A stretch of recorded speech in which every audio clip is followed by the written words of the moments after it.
नमस्कार, न्यूज 24 देख रहे हैं आप और मैं हूं आपके साथ मुस्कान शास्त्री। बिहार में विधानसभा चुनाव की सरगर्मी अब अपने चरम पर है। एनडीए और महागठबंधन दोनों मोर्चों ने टिकट वितरण के जरिए जो संदेश दिया है वो साफ है। सरकार भले किसी की भी बने, लेकिन असली सत्ता की चाबी सिर्फ 5 जातियों के हाथ में रहेंगी।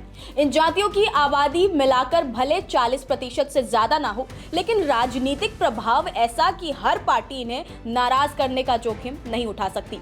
एक तरफ बीजेपी जेडीयू नेतृत्व में एनडीए गठबंधन, तो दूसरी तरफ कांग्रेस आरजेडी के नेतृत्व में महागठबंधन टाल ठोक रही है। प्रशांत किशोर की पार्टी जनसुराज पूरे चुनाव को त्रिकोणीय बनाने में जुटी है। इसके लिए तीनों तरफ से कीलेबंदी जारी है। 243 सीटों वाली बिहार विधानसभा में सरकार बनाने के लिए 122 विधायकों की जरूरत होती है। बिहार चुनाव में अब तक के जो समीकरण सामने आए हैं उसमें एक चीज तो तय हो गई है, बिहार में सरकार भले ही किसी भी पार्टी या गठबंधन की बने, लेकिन नई सरकार में दबदबा सिर्फ 5 जातियों का ही होगा। अब यानी बिहार की सत्ता का रास्ता इन्हीं जातियों से होकर गुजरता है। चलिए समझते हैं कौन है ये 5 जातियां जो बिहार की राजनीति की असली धुरी बन चुकी हैं। सबसे पहले जाति की बात करें तो यादव जाति सत्ता का सबसे बड़ा सामाजिक स्तंभ, यानी कि 14% आबादी के साथ बिहार में यादव समुदाय को लंबे वक्त से आरजेडी का कोर वोट बैंक माना जाता है। सरकार के मुताबिक बिहार में यादवों की आबादी करीब 14% है और इसी वजह से हर दल इस बिरादरी को लुभाने में जुटा है। इस बार एनडीए ने 17 यादव उम्मीदवार मैदान में उतारे हैं, जबकि महागठबंधन ने करीब 67 यादवों को टिकट दिया है। कई सीटों जैसे कि दानापुर, परसा और हसनपुर पर दोनों मोर्चों के उम्मीदवार यादव हैं, जिससे इस समुदाय की राजनीतिक ताकत का अंदाजा लगाया जा सकता है। 2020 के विधानसभा चुनाव में यादव जाति के 52 उम्मीदवार जीतकर सदन पहुंचे थे, जिनमें से लगभग 40 महागठबंधन से थे। स्पष्ट है जिसके साथ यादव उसी के पास सत्ता की संभावना। दूसरी बड़ी जाति की बात करें तो कोयरी कुशवाहा जाति, जिसकी आबादी 3% है, लेकिन रणनीतिक प्रभाव ऐसा कि क्या कहें। बिहार के शाहाबाद और मिथिलांचल इलाकों में कोयरी समुदाय की संख्या करीब 3% है, लेकिन ये छोटी संख्या चुनावी गणित में निर्णायक भूमिका निभाती है। इस बार एनडीए ने 22 और महागठबंधन ने 23 कोयरी उम्मीदवार उतारे हैं।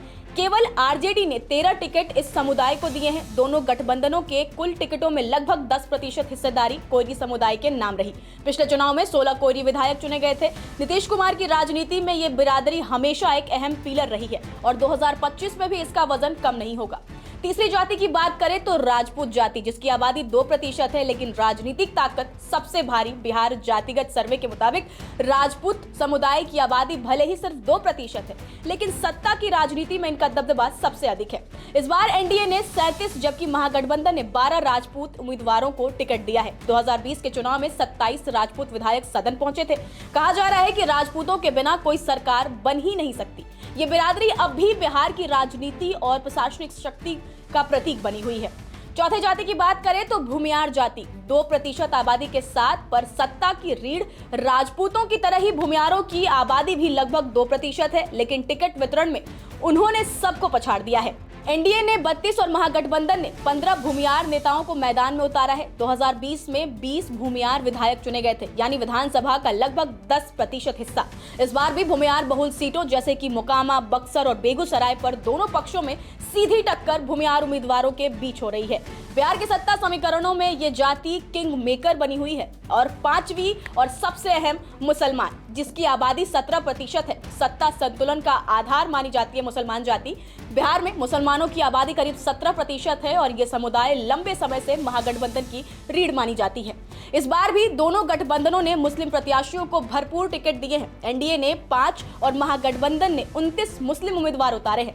इसके अलावा कुछ छोटी पार्टियों से भी कई मुस्लिम प्रत्याशी मजबूत स्थिति में हैं। 2020 में 19 मुस्लिम विधायक जीते थे, जिनमें से कोई भी एनडीए खेमे से नहीं था।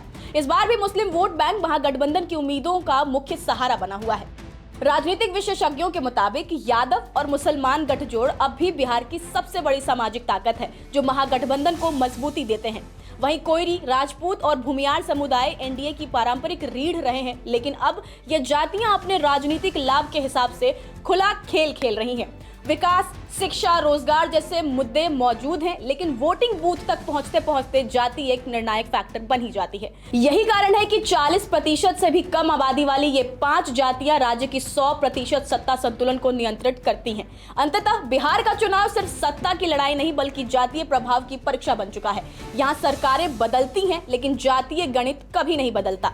बिहार विधानसभा की 243 सीटों में से 122 पर जीत की जरूरत होती है, लेकिन टिकट वितरण और जातीय समीकरणों से जो तस्वीर उभर रही है वो साफ है। बिहार में सत्ता चाहे एनडीए की बने या महागठबंधन की, कुर्सी उन्हीं की होगी जो यादव, कोयरी, राजपूत, भूमियार और मुसलमानों को साथ ला पाएंगे। बाकी जातियां सिर्फ दर्शक बनकर इस राजनीतिक खेल को देखती रह जाएंगी। बिहार की राजनीति एक बार फिर ये साबित कर रही है, जो जाति साधे वही राज साधे। फिलहाल आपका इस पर क्या कुछ कहना है? अपनी राय हमें कमेंट कर जरूर बताएं। नमस्कार, मैं हूं मानक गुप्ता।